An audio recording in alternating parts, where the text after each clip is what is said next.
Nesta casa abençoada, vamos ler então o coletivo da casa. O título é Brilhar. Assim resplandeça a vossa luz diante dos homens, para que vejam as vossas obras e glorifiquem o vosso Pai que está nos céus. Palavras de Jesus, escritas por Mateus, no capítulo 5, versículo 16. Admitem muitos aprendizes que brilhar será adquirir destacada posição em serviços de inteligência no campo da fé. Realmente, excluir a cultura espiritual em seus diversos ângulos da posição luminosa a que todos devemos aspirar seria rematar insensatez. Aprender sempre para melhor conhecer e servir é a destinação de quem se consagra fielmente ao Mestre Divino. Urge, no entanto, compreender no imediatismo da experiência humana que se o Salvador recomendou aos discípulos brilhassem à frente dos homens, não se esqueceu de acrescentar que essa claridade deveria resplandecer de tal maneira que eles nos vejam as boas obras rendendo graças ao Pai em forma de alegria com a nossa presença. Ninguém se iluda com os fogos fábulos do intelectualismo artificioso. Ensinemos o caminho da redenção, tracemos o programa salvadores onde estivermos. Brilha a luz do Evangelho em nossa boca ou em nossa frase escrita, mas permaneçamos convencidos de que se esses clarões não descortinam as nossas boas obras, seremos invariavelmente recebidos no ouvidoreiro e no alheio inteligente, entre a expiação e a desconfiança, porque somente em contínuo pensamento, verbo e ação, no ensinamento do Cristo Jesus, haverá em torno de nós glorificação construtiva ao nosso Pai que está nos céus. Palavras de Emmanuel, psicografada do livro Vinhas de Luz, psicografada pelo médico Francisco Cândido Xavier. Fechemos os olhos e vamos lá. Pai misericordioso e bom, Jesus, Mestre Divino, que nos assiste a todo momento, que veio aqui à Terra, enviado pelo Pai, para nos mostrar o caminho da salvação.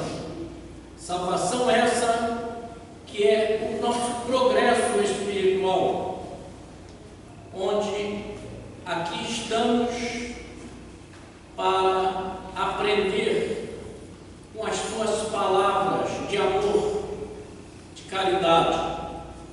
Assim, Senhor, abençoe este momento em que aqui estamos para estudar o seu Evangelho pelas palavras do nosso irmão aqui ao lado e procuremos assimilá-lo bem para podermos caminhar com segurança, que um dia lá estaremos com a graça de Deus. Que possamos, nesse momento, as luzes do Mestre Jesus iluminar nossas consciências para que possamos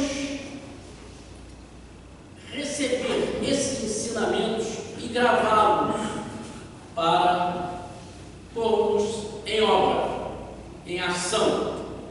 Assim, Senhor, abençoe a todos os presentes e os ausentes. Pedimos a permissão a Jesus, aos mentores espirituais desta casa, de Birajara, de Djalma, para darmos por iniciado a nossa sessão de hoje. Graças a Deus que assim seja.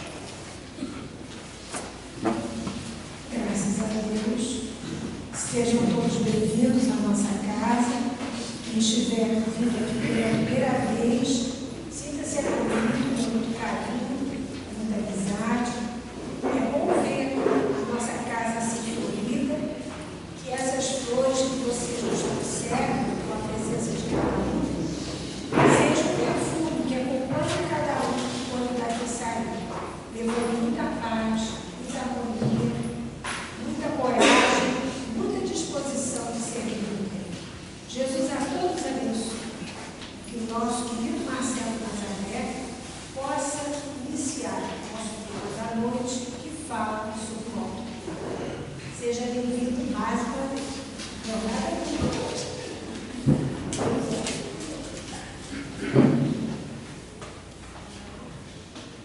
Gravitando para Deus, através de Jesus, o caminho reto para a verdade que nos liberta, no rumo da vida invencível, que Ele nos abençoe e nos guarde, mantendo-nos na sua doce e serena paz. Aristóteles, quando refletia acerca da justiça, estabeleceu que quando o indivíduo deseja realizar uma obra no bem, exercer uma tarefa qualquer, nobilitante, na direção do progresso social, individual e coletivo, e assim logra êxito na sua empreitada, ele adquire a característica de ser virtuoso, sendo a virtude, portanto, resultado de todo o empreendimento no bem que logra êxito. Mas ele observou que indivíduos há que, apesar de elaborarem projetos auspiciosos, desejarem realizar obras no bem, de grande ou pequena monta, podem não atingir o êxito assim programado. E a estes indivíduos, Aristóteles definiu como os indivíduos culposos. A culpa, para Aristóteles, é o resultado do desejo, do empreendimento, das programações do bem, que naufragam em meio ao seu caminho. Mas ele também observou que há indivíduos que planejam realizar o mal, que desejam praticar o mal, que empreendem o mal e podem ter êxito nesta negativa ação. Aqueles que desejam o mal, que programam o mal e o praticam, são aqueles que realizam o dolo. Estabelecendo então as três bases do direito: a virtude, a culpa e o dolo, como sendo os três alicerces necessários e suficientes para avaliar as atitudes das criaturas humanas. Mais tarde, desdobrando o conceito de culpa, que naturalmente é o resultado das boas empreitadas, mas que naufragam no seu curso, não logrando êxito no tentame, os indivíduos podem adquirir a culpa por três instâncias diferentes. Eles podem se tornar culpados por invigilância, por negligência, por imperícia. Há três fatores no direito que definem a culpa, podendo estar numa dessas três vertentes. Quando o indivíduo, de alguma forma, negligencia algo que observa perigoso e o erro acontece. Quando o indivíduo invigila ou invigia e algo acontece. Ou quando ele não possui os equipamentos necessários para atingir êxito e por imperícia ele naufraga. Assim, observando, todas as ações humanas necessariamente atravessam estes caminhos. Os indivíduos somos aqueles que desejamos o bem e conseguimos praticá-lo, virtude, ou desejamos praticar o bem e não conseguimos por culpa invigilante, culpa impericial ou culpa negligente. Uma dessas três instâncias. E alguns, felizmente raros, desejam praticar o mal e obtêm êxito naquilo que desejam. Fazendo uma análise da questão do direito, num conceito psicológico, todos os indivíduos somos levados a refletir em torno das nossas atitudes, pensamentos e sentimentos. Carl Gustav Jung, avançando o pensamento psicológico com muita propriedade, teve a ocasião de asseverar que a criatura humana não pode ser responsabilizada pelos sentimentos que possui. É bem verdade que os indivíduos não podem ter culpa sobre os sentimentos que possuem dentro de si, porque os sentimentos não são escolhas realizadas pela consciência, nem pela personalidade. Vários mecanismos físicos e subjetivos são capazes de organizar os sentimentos dos seres humanos, que diante de uma circunstância, de uma pessoa, de um animal, de uma planta, de um fato, desenvolvem sentimentos que emergem do ser, passando ele a saber o que sente somente no ato de sentir. Desta forma, o indivíduo não pode ser culpado nem responsabilizado por amar ou por odiar, por desejar o bem ou desejar o mal, porque os sentimentos afloram no indivíduo, mas todos os seres, diziam, são responsáveis pelos atos que desencadeiam a partir do momento que localizam na razão o nome exato dos sentimentos que veiculam. Assim sendo, observou Jung que os indivíduos caminham da consciência de sono para a consciência desperta. Os indivíduos podem não saber efetivamente a natureza dos seus sentimentos, podem não conhecer em profundidade a realidade da sua organização psicológica e, por esta razão, não dominando conscientemente tudo aquilo que sentem, reagem aos estímulos exteriores, não podendo ser responsáveis por essas reações que não se tornam conscientes. Mas a partir do momento que o indivíduo torna-se consciente daquilo que sente, percebe e nomeia aquilo que sente, ele se torna mais responsável por todas as ações que desencadeia a partir desta percepção. Numa análise então psicológica, os indivíduos devem ser considerados como seres dotados de maior ou menor lucidez de consciência, maior ou menor identificação dos seus conteúdos psicológicos, a partir do qual tornam-se mais responsáveis pelo exercício do livre-arbítrio nas suas próprias existências. Em palavras simples, o mesmo ato cometido por seres diferentes apresenta pesos diferentes ao nível da consciência profunda, na medida em que alguns indivíduos sabem o que estão realizando 100%, e a grande maioria da humanidade reage aos estímulos exteriores e aos estímulos interiores, sem se dar conta com clareza dos móveis, dos motivos dos seus próprios atos. John Pierre, aluno de William Reich, aluno de Freud, observou que os indivíduos são dotados de 4 características fundamentais. Os seres humanos são compostos por aquilo que percebem, por aquilo que sentem, por aquilo que pensam e por aquilo que fazem.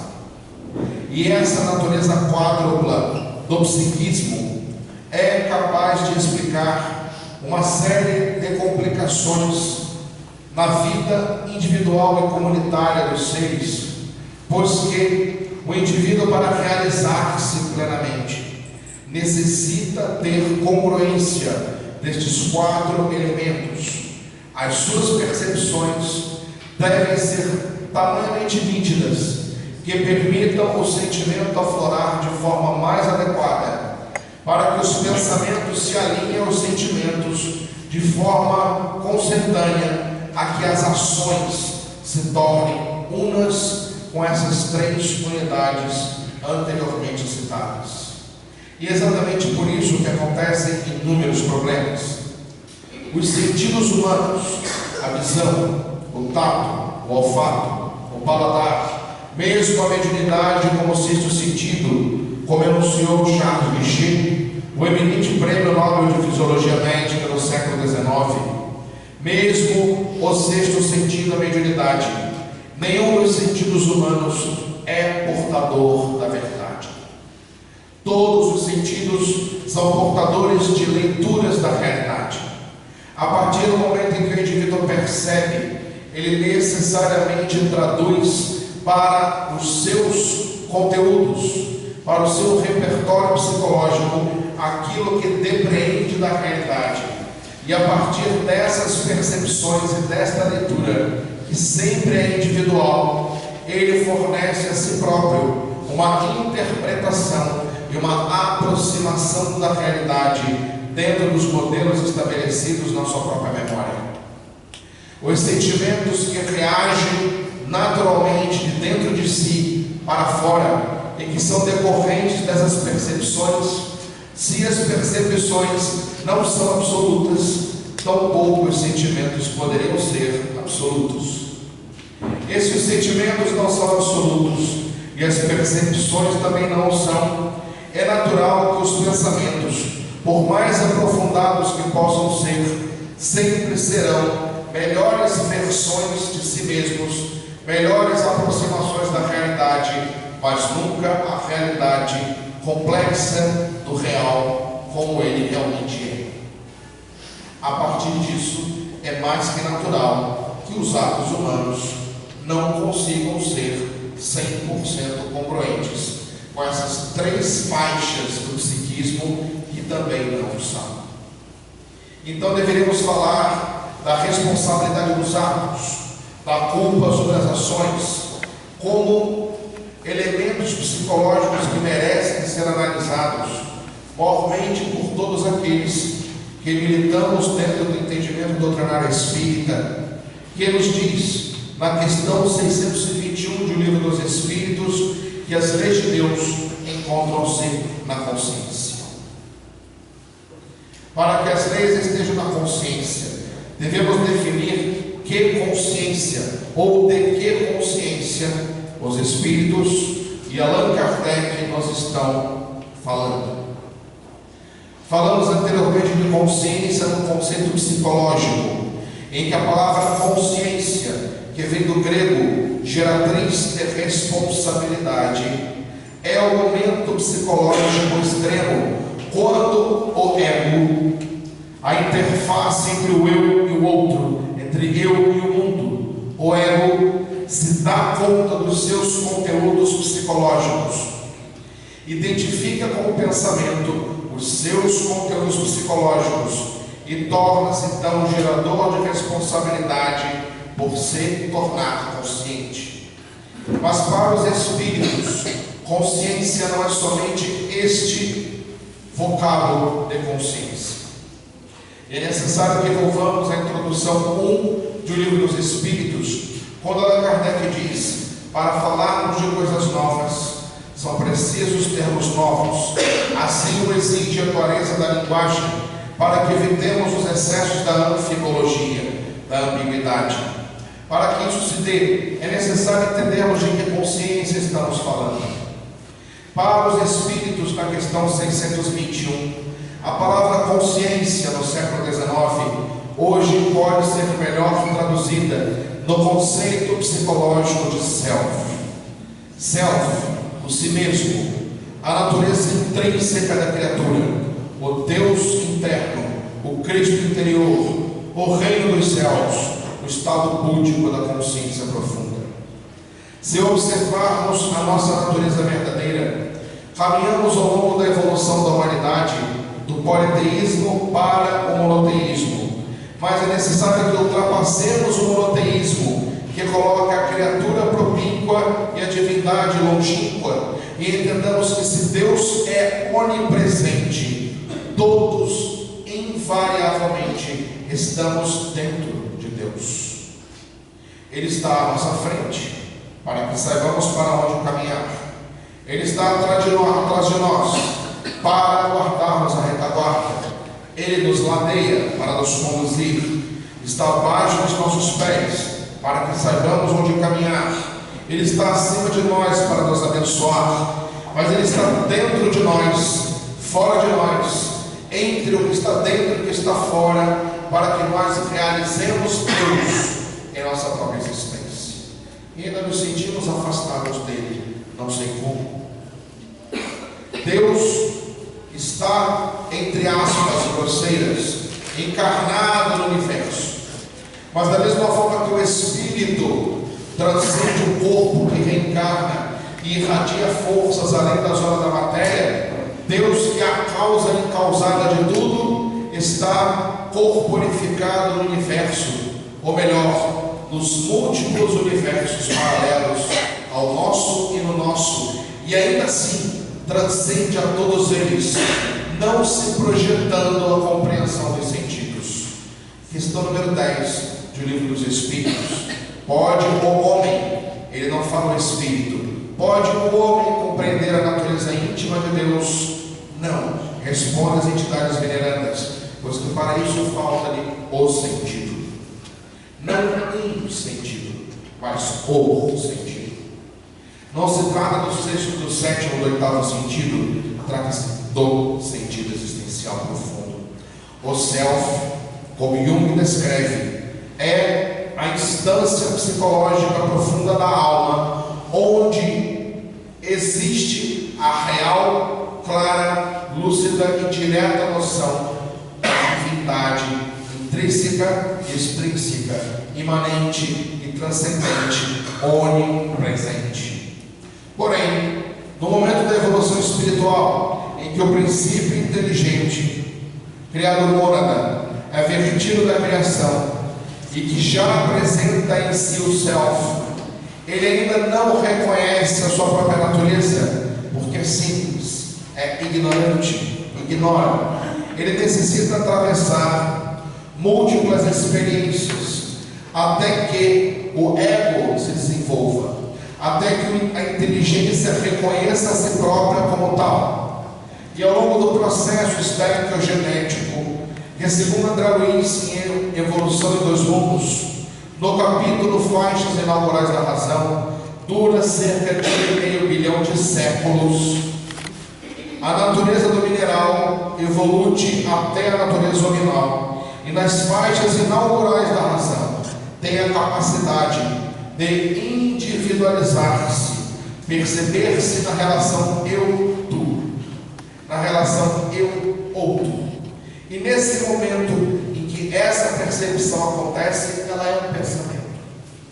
Como ela é um pensamento? Todas as sensações experimentadas por minerais, vírus, bactérias, protozoários, vegetais, animais, até chegarmos ao ser humano, que é um animal de natureza superior, mas ainda um animal, que não está num reino apartado dos demais, embora muitas vezes vaidosamente acredite estar.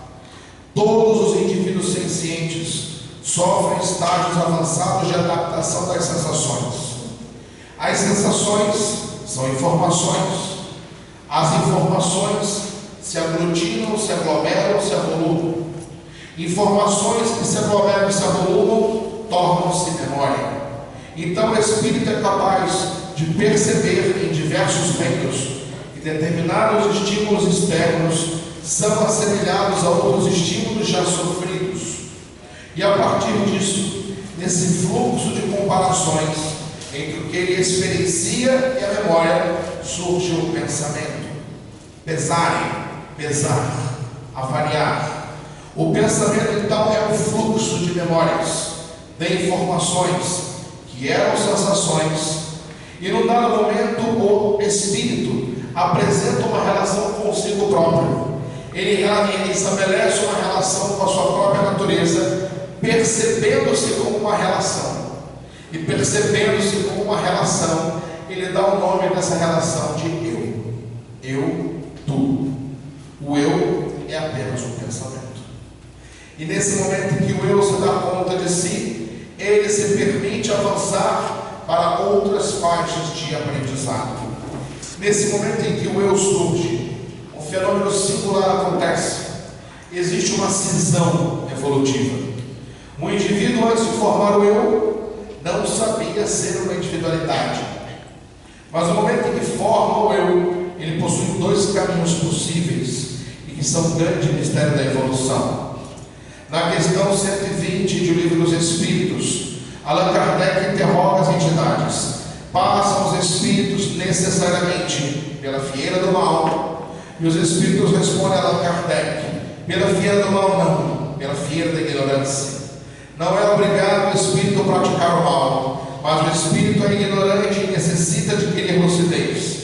Nesse momento então em que o eu se estabelece em comunidade psicológica, o ego, a unidade do eu, o complexo que se auto-reconhece em comunidade evolutiva, passa por uma cisão. Ele pode escolher o caminho de permanecer transparente para si próprio. E no momento em que permanece transparente, reconhecendo-se como unidade, mas não temendo a sua própria dissolução, não temendo retrogradar ao estágio anterior, ele permite que o self emerja através dele naturalmente, e o self se funde ao ego para que o espírito se experimente em totalidade, e ele jamais escolhe o caminho do mal.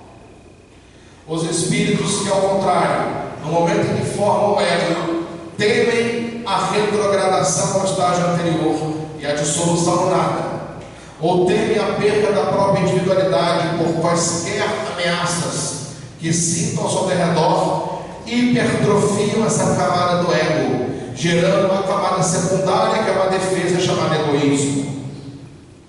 E o egoísmo primário, que é uma defesa formativa do ego, apresenta reações secundárias decorrentes desta para protestar, lutar contra os estímulos que ele compreende de forma equivocada, que podem fazê-lo destruir-se, que podem fazê-lo deixar de ser, que podem fazê-lo retrogradar à época em que ele não se reconhecia. Nesse momento surge o mal. O caminho do mal como negação da verdade, do profundo medo de autodestruição e decisão do início da formação do ego. Assim é que, por exemplo, Emmanuel descreve no livro A Caminho da Luz que Jesus faz parte da comunidade dos espíritos eleitos, nunca havendo errado, nunca tendo tido a necessidade de reencarnar, mas escolhendo estar entre nós para nos orientar à evolução. Ao passo que a grande mole terrenal e de muitos outros planetas apresenta espíritos vinculados à necessidade corporal, como a compreendemos, pela necessidade de afrouxar as resistências do ego hipertrofiado, permitindo que o orgulho e as reações orgulhosas decorrentes do egoísmo se afrouxem, para que o ego se torne transparente, sem medo de se diluir e deixar de ser, e o self, a consciência profunda, emerja através desse eixo e o ser se experimente em totalidade. Resplandeça a vossa luz diante dos homens. Por isso parece incompreensível o texto evangélico, porque quando Jesus anuncia resplandeça a vossa luz, ele não anuncia que nós resplandeçamos o ego.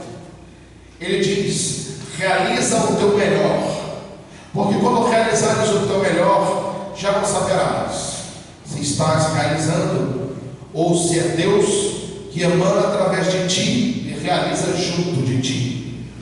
Certa ocasião, o Espírito Fernando de Luna, nosso benfeitor, nos orientou a seguinte assertiva: é muito curiosa a formação das línguas, como elas se dão.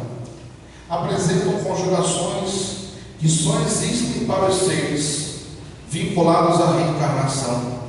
Eu faço, tu fazes, ele faz. Bem verdade que quando nós fazemos quaisquer coisas, disse ele, não sou eu quem faço, somos nós.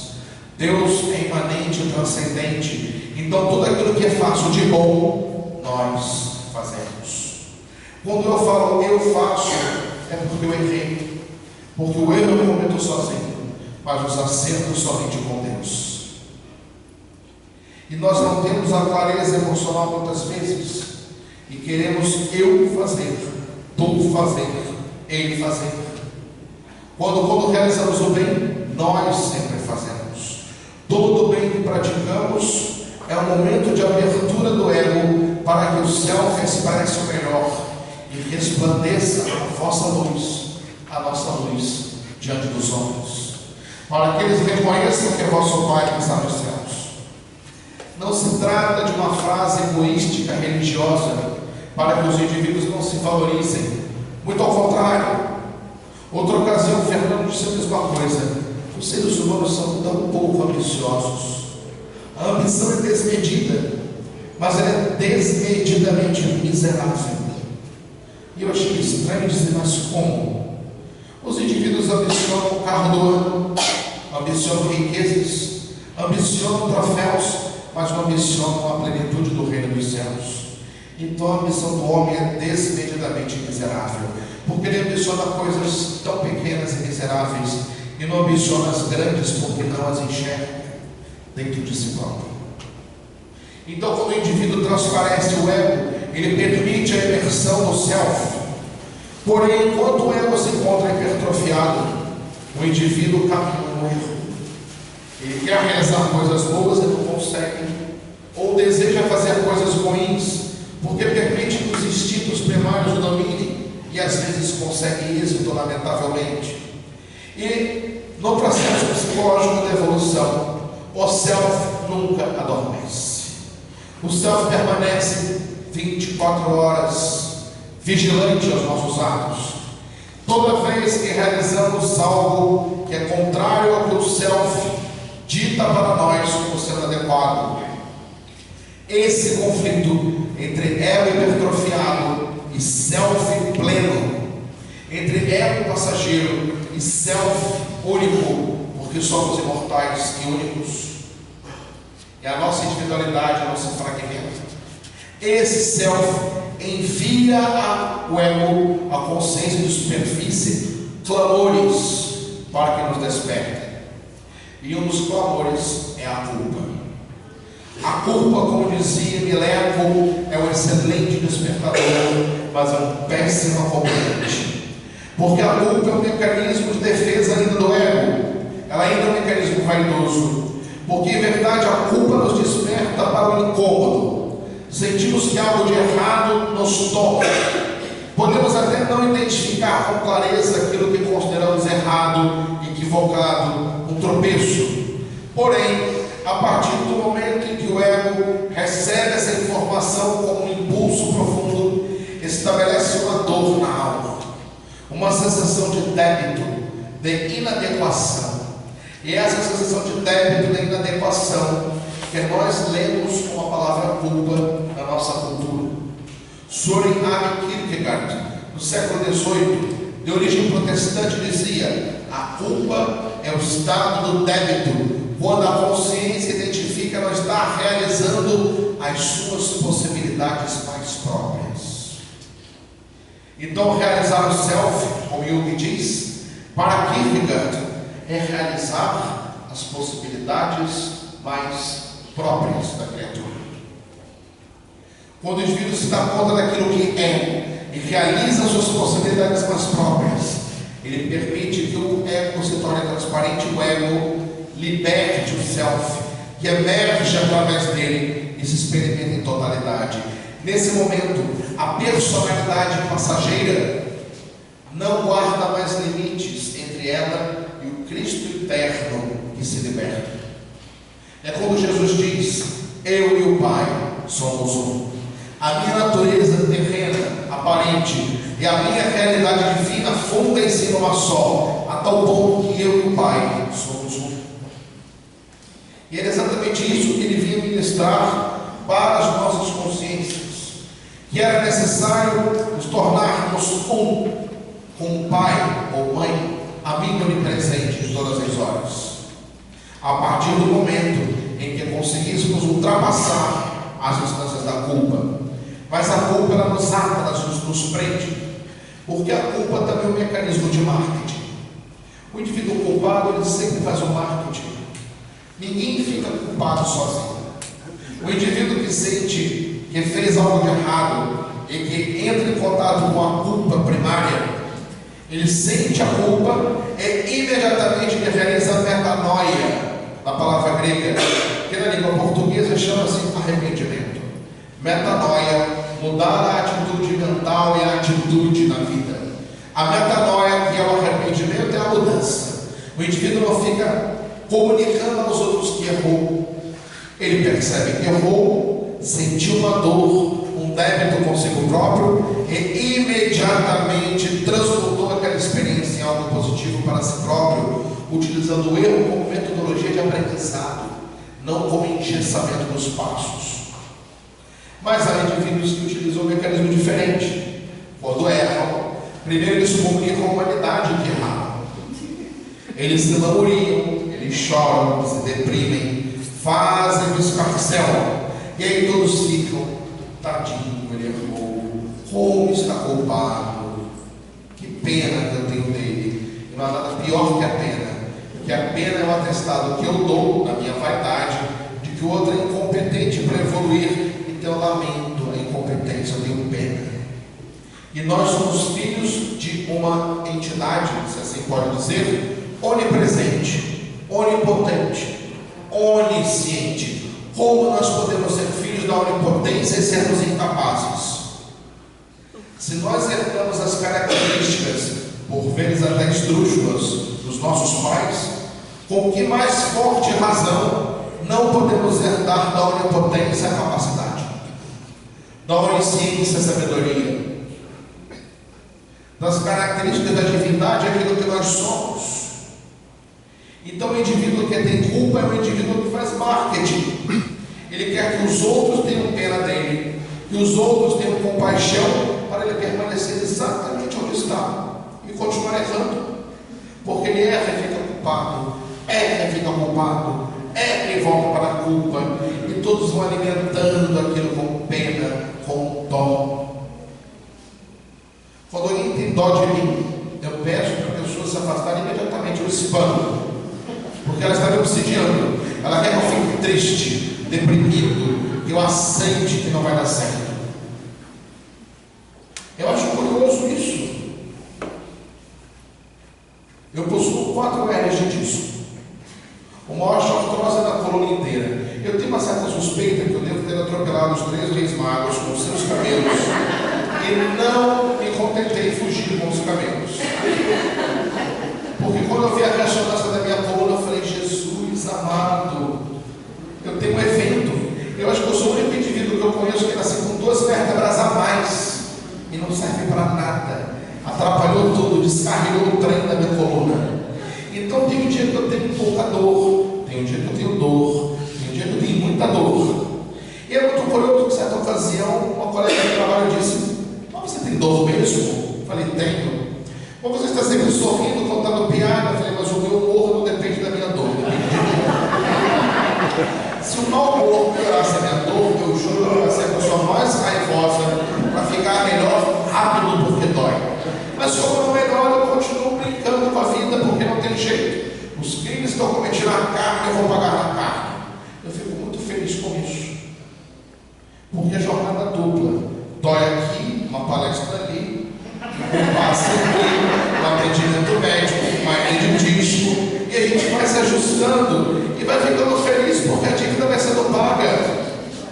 Pior é o indivíduo que só pode ter hernia de disco porque não tem condições de ajudar o semelhante, e ele só pode ter dor porque ele não quer trabalhar.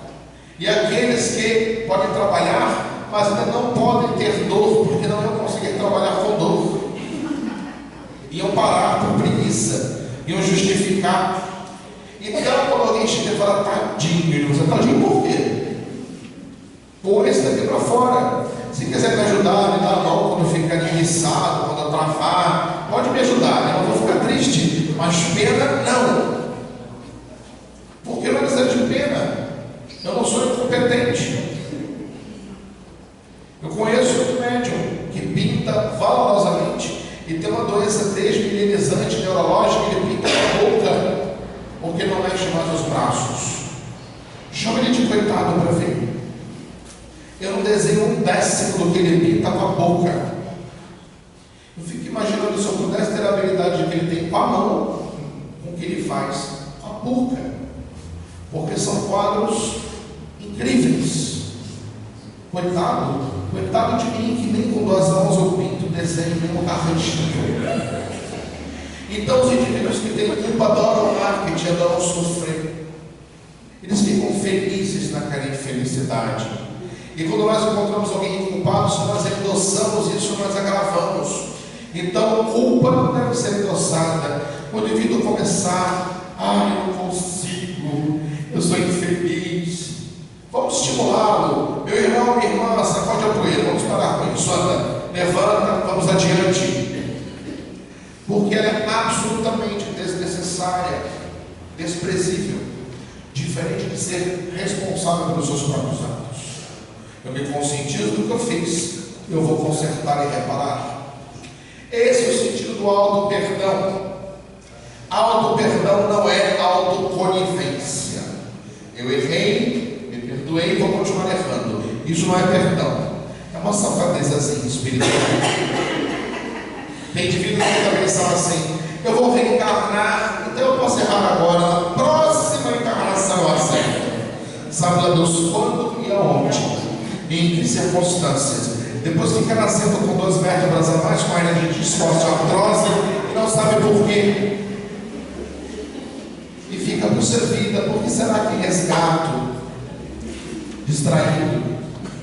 Então é necessário que o auto-perdão seja autoconivência. Autoconivência é o mecanismo escapista de eu não ter culpa, mas tão pouco eu me melhorar. Isso não é auto-perdão. Auto-perdão é, e somente é, quando a dor do ato negativo que eu fiz imprime em mim um impulso de racionalmente reconhecer o equívoco, eu fazer uma análise profunda dos motivos, dos móveis das minhas ações, e a partir do reconhecimento dos móveis das minhas ações, eu passo a caminhar um passo à frente de mim mesmo, para não cometer os mesmos erros. No estado de vigilância, não de autodesconfiança, nem paranoia, porque eu não sou bandido. Então nós confundimos sentimentos: auto-perdão com autoconivência, vigilância com autoperseguição. Tem indivíduos que têm quase toque, porque não podem errar. É curioso quando nós vamos ver no setting terapêutico, seja do psiquiatra ou do psicólogo, os piores pacientes para serem atendidos, pasmem, são os espíritas e os protestantes, porque são os 2 religiosos em que o quesito da reforma moral é mais exigido nas palestras, nos estudos, nos cultos. E o indivíduo vem para a terapia defendido do processo. E é curioso, eu vim fazer terapia, mas o que te trouxe assim? Eu não sei, eu não odeio ninguém, eu não tenho raiva de nada, eu não sinto inveja. E nós começamos a achar estranho, porque a pessoa deve ter comparecido à consulta para informar que ganhou na Mega Sena e que queria dividir conosco o que sabe. E entrar em contato com os sentimentos verdadeiros, não. Graças a Deus eu sou espírita, porque eu posso reconhecer que eu tenho inveja sim, que eu sou egoísta sim, que eu sou avaro sim, que eu tenho ciúme sim, entre outros sims que eu não queria dizer, para que daí eu possa melhorar. Como eu posso melhorar aquilo que eu não identifico? Então, no caminho da reforma moral, eu preciso primeiro, naturalmente, passar pelo incômodo, pelo estranhamento, pela dor na alma, que é a culpa, mas eu não devo alimentá-la nem sustentá-la. A partir desse instante desperto, olhar para a atitude e avaliar as causas, os motivos, os móveis que me levaram a caminhar nesta direção e promover o erro. A partir do momento em que eu me dou conta desta instância, eu verificar que potências eu disponho para me auto-superar e então me superar. Auto-perdão. Não é necessário luta parafernália. É muito curioso. Os indivíduos têm dificuldade de fazer esse caminho. Ele é difícil às vezes, porque estamos muito preocupados com a opinião dos outros. Dos outros. O que os outros vão pensar de mim? É curioso. O paranoico sempre tem certeza que os outros pensam dele aquilo que só ele pensa dele. Como eu posso imaginar o que os outros vão pensar de mim se eu não sou um telepata profundo e possa realmente saber o que é certo dos outros? Então, quando eu digo que eu tenho medo da opinião dos outros, eu tenho medo que eles concordem com a minha opinião, porque eu já a tenho. Então, eu tenho que começar a parar para pensar qual é essa opinião que eu tenho. Vocês já fizeram esse mecanismo? Todo mundo já fez o errado, que é assim. Tenho certeza que hoje eu vou encontrar com a Rosana. Ela vai me dizer tal coisa, mas eu também vou dizer aquilo para ela. Aí ela vai me responder aquilo, dizer aquilo outro. E quando você vê, você está rolando no octógono, no Ultimate Fight com a Rosana. Mas você nem encontrou a Rosana. Como eu posso saber o que a Rosana diria e o que eu vou responder? E o que depois eu vou responder de novo e ela vai responder também? Sou eu que estou pensando de mim mesmo. Então eu tenho que utilizar esse litígio esquisito para perceber o que eu penso de mim mesmo. É assim com os gordinhos. A velha me dizer que eu estou gordo, o que é óbvio. Aí eu falo assim, mas eu também vou dizer que ele está magro, parece diabético, terminal. Aí ele vai dizer que eu sou físico, eu também vou dizer para ele tal coisa. Eu nem encontrei com a pessoa que já cometeu um delito, ela já foi no corpo de delito do IML. Então eu tenho que começar a perceber que se eu acho que o fulano vai dizer que eu estou gordo, é porque está me incomodando ficar gordo. Senão eu não vou pensar nisso. Como certa ocasião, um confrade, numa tirada muito engraçada, encontrou um vizinho e ele falou: bom dia, seu fulano. E o fulano falou: você está gordo, Beltrano. E ele sorriu e disse: bom dia, seu fulano, já com uma vontade leve de ficar obsidiado. Ele falou assim: você está gordo, Beltrano. Ele respondeu: meu irmão, me perdoe a pergunta, mas eu dormi em cima de você. Você paga a minha comida, então por favor, eu não deveria estar incomodando você por estar gordo, eu deveria me incomodar e ainda não me incomodei. Agora figuremos o contrário, o paranoico. Fulano dirá que eu estou careca. Vários falam isso para mim, não sei porquê. Alguns me encontram e falam: nossa, você com o cabelo parece um ninho de mafagafos. Mas é o que ocorre.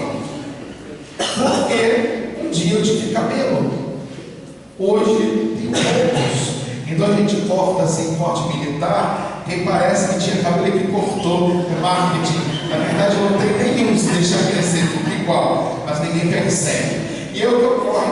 Você olha para a pessoa e lá vem ela dizer que eu estou careca de novo. Isso é paranoia, a minha baixa autoestima que está sendo mobilizada, não é do outro. Então é necessário que a gente se perceba e ria-se daquilo que é. Porque é divertido rir do próprio erro, desde que seja para corrigi-lo. Eu fico imaginando às vezes se nós chegássemos à casa espírita e fizéssemos uma reunião ao estilo dos Alcoólicos Anônimos. Chegássemos aqui e disséssemos: hoje a palestra é os erros da minha encarnação. E aí nós contássemos alguns fatos que pudessem ser considerados por mim erros meus. Porque eu não posso considerar um erro meu para os outros, somente eu como parâmetro. Eu tenho certeza absoluta que metade do salão ia dizer: nossa, como ele é humilde. Ele admite os erros. E metade ia dizer: não disse que era uma boa bispa, tinha certeza que eu gostava. Porque nós achamos estranho admitir erros. Há indivíduos que em certa ocasião perguntavam para mim: mas você tem decaído? Houve uma época no movimento espírita que alguns indivíduos criaram uma lorota em que eu estava esquizofrênico. Eu achei curioso quando inventaram que eu estava esquizofrênico, porque ninguém veio me socorrer. Isso me assustou muito, porque os espíritas fugiram de mim. E eu pensei, nossa senhora, se eu realmente estivesse psicótico, eu estava frito também, porque ninguém veio me socorrer. Alguns médicos me olhavam e falavam assim: você está bem? E eu falei: meu Deus, será que eu estou com catapora, sabe? Porque falavam comigo como se algo muito estranho pudesse acontecer para eles. Mas graças a Deus eu não estava esquizofrênico, poderia estar. Por favor, se o dia estiver, socorro, onde eu estou pedindo. Mas assim, naquela ocasião eu não estava. E aí o que ocorreu? Fato muito curioso, que algumas pessoas falavam para mim: você está melhor, né? Eu falei: mas de quê? Não, você anda cansado. Eu tenho dado muito plantão, realmente ser emergencista no Rio de Janeiro, trabalhar no SUS, é uma tarefa para poucos. Até porque você explica para o paciente: você pode tomar esse remédio 3 vezes ao dia por 10 dias? Ah, é fácil, né? 3 vezes ao dia por 10 dias. 3 vezes ao dia. Por 10 dias. Isso. Ah, fácil. Por 10 dias. Você tem que atender pessoas que eu atendi. E graças ao bom Jesus eu me mantive inteiro. Eu sempre dizia que eu tinha medo de atender gatos, porque é uma situação que me causava por ansiedade e vontade de rir. E eu falava: mas o pior vai ser o dia que eu atender um gato que for fanho. Mês passado eu atendi. Ele entrou, ele era gato e fanho. E a mãe dele deu-lhe uma bolacha e disse: explica para o médico direito. Eu quase morri. Eu falei: essa mãe não percebe que o filho não consegue. E eu fiquei tão estarrecido que eu não consegui. Entre outras situações conflituosas, quando pacientes te agridem, então é difícil trabalhar no SUS. Então eu poderia estar cansado por esse motivo. Mas eu entendi a entrelinha. E aí eu fiquei na entrelinha e brinquei com a pessoa: mas cansado de quê? Não e tal. E algumas pessoas chegaram a perguntar: você teve uma caída, não é verdade? Eu falei: moçada, eu nunca saí do chão para cair. Se eu fosse elevado, eu podia ter caído, mas eu nem comecei. E já vou ter caído. E outra coisa, como diz Divaldo: quem não caiu é porque nunca andou. Quem nunca caiu, nunca saiu do lugar. Então tem algo errado na propositura. Aí a pessoa colava de vergonha e se afastava. Ela está obsidiada mesmo, está respondendo. Só os obsidiados pensam. Espírita é acordado, vaca de presério, concorda com tudo. Quando ele discorda, está obsidiado. Quando está baseado em Kardec, esse obsessor é renitente. Ele sabe até Kardec. Então as pessoas têm que pensar nessa realidade. Porque se torna quase ridículo às vezes isso. Então, auto-perdoar-se é rir daquilo que você não conseguiu adquirir e conseguir depois. É não se auto-punir porque não conseguiu, nem fazer marketing de tadinho que você não é. E assim nós podemos verdadeiramente sermos espíritos mais saudáveis, sermos personalidades mais saudáveis. Não vamos mais orar a Deus e reclamar da nossa própria existência. Nós vamos orar com a mesma naturalidade daquele que diz: Senhor, eu gostaria de ser um jardim de flores, de inúmeras cores e tonalidades mil, mas me falta, Senhor, a sensibilidade. Eu roubo a tua bondade. Deixa-me ser uma rosa solitária na frente da rocha, dando beleza, a paisagem erma da natureza. Eu gostaria, Senhor, de ser a chuva generosa que, vertendo sobre a terra porosa, reverdecesse o chão. Mas como eu sei que isto ainda não vou conseguir, eu te quero pedir para ser um copo d'água fria para aquele que caminha na agonia e pervaga as ilhas da solidão. Ó Senhor, eu gostaria de ser trigal maduro que pudesse repletar a mesa da humanidade com pão.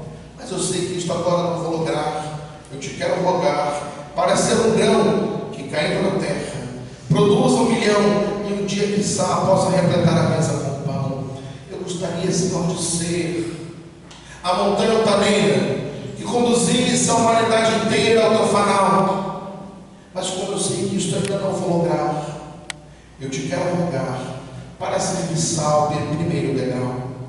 Ó Senhor, eu gostaria de de ser a música dos estetas dos poetas. Eu gostaria de ser, Senhor, uma obra de arte cantando beleza e sensibilidade. Mas como pequena ainda é minha vontade, eu te rogo, Senhor, para ser a sombra de uma árvore no meio da estrada.